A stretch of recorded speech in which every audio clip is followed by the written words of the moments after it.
So we unfortunately are now sans Jake. He has responsibilities to take care of. So Alex, it's up to you and me to kind of close this episode out. So what are your thoughts overall on the state of paying for Magic? I'm one of the rare ones where we played in a shop where they allowed proxies to a degree, and I was all for it at the time. And then as I started investing a bit more in the game and not having to proxy as much, it kind of felt good. So I was like, I don't particularly like proxying. If I can avoid it, I'd almost always run a different effect as compared to having to proxy a card.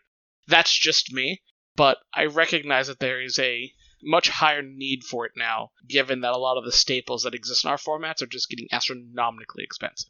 I listened to a really good episode of Into the North recently, where they had the Hermit Druid on, and he was talking about his personal philosophy of he also prefers to own all of the cards that he has in his decks. The only exception so far is Time Twister, and yeah, I'm with you on that one.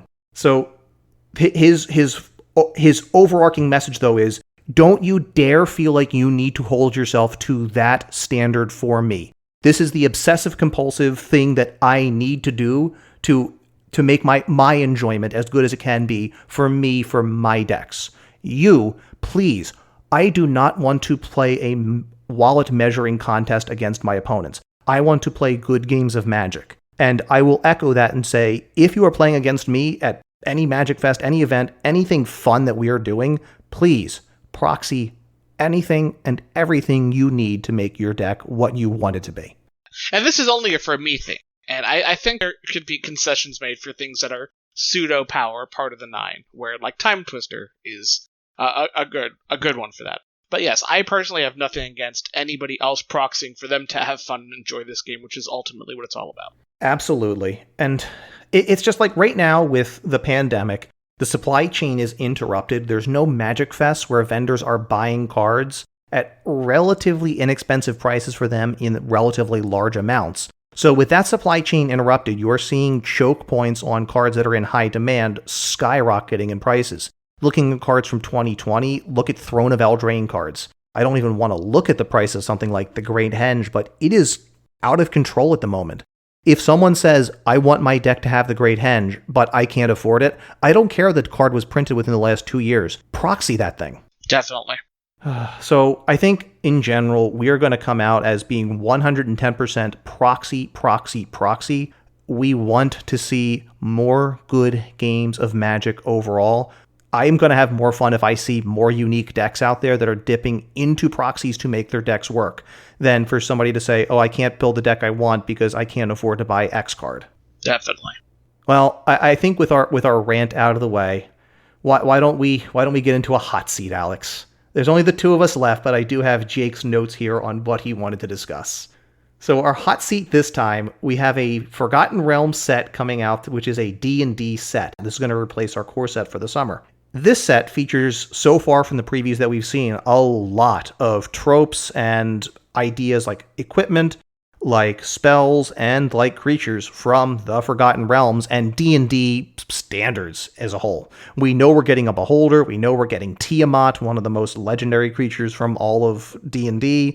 Alex, what are you most excited to see of not even just creatures, anything? What D&D thing are you most excited to see in this set? It's a toss-up for me between one of two things.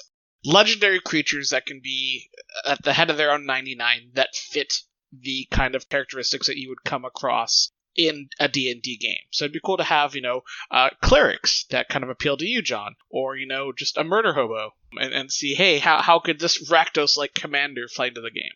The other half of it is we've got the Vorpal Sword now, which is it's a 1-mana artifact. Equipped creature gets +2/+0 and has Death Touch. For 8 mana, 5 generic and 3 black until end of turn. Vorpal Sword gains whenever equipped creature deals combat damage to a player, that player loses the game. And the equip is black. So I would like to see more equipment that is a bit more specific, some of the more iconic ones from that series, like Drizzt's Sword, Twinkle, and Icing Death as equipment. And then have effects associated to them very simple to the Vorpal Sword. Easy to pay, it has an effect, but if you put more mana into it, then it does something additional. I think it'd be really cool, because it's no stranger to anybody that's listened to us that I have an Akiri deck that I'm quite fond of. So just give me more swords. I would like to see a return of some powerful equipment as well. That would make me just pretty happy from a design perspective overall. Jake submitted that he wants to see rust monsters. They are a weird-looking little creature. They absolutely destroy equipment. So Jake is going to be the fun police for you today, Alex. Gotcha. But I agree, they are a cool little monster. And if they don't make one Havar a vehicle in this set, then I think they're losing a perfect opportunity. Here's a panther statue that turns into an actual panther that you can then ride into battle. It's a vehicle. Why would that legs. be a vehicle? Why wouldn't that just be a creature? Because it's not always a creature. It just hangs out as a statue for a while. Back in the Time Spiral block, they printed that set of artifacts that turned into creatures when you activated them. They did it again with not the clue stones, the keystones from one of the Ravnica sets. That might be a better way to handle that. I kind of just want to see it as a car. I want to see it as a vehicle. I think that if that's the dream you want to have of riding into battle on a panther, you live that dream. That's all we have. I am kind of interested in seeing, again, just the cool monsters that come out of D&D. We know we're going to get a Beholder. I want to see more of those aberrations just because there are some weird freaking things in D&D that have never really been translated into Magic just because they are not really fantasy tropes. They are just, D&D tropes.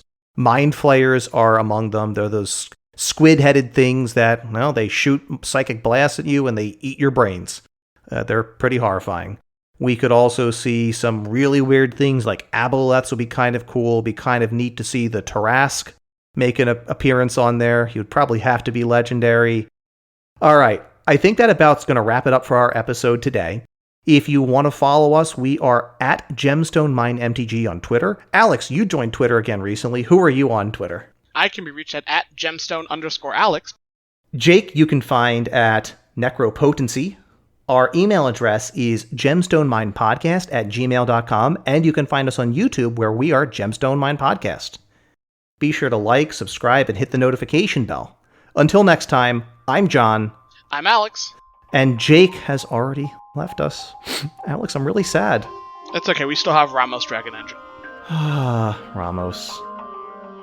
You can reach the crew from Gemstone Mine on Twitter at GemstoneMineMTG, or send us an email at gemstoneminepodcast@gmail.com.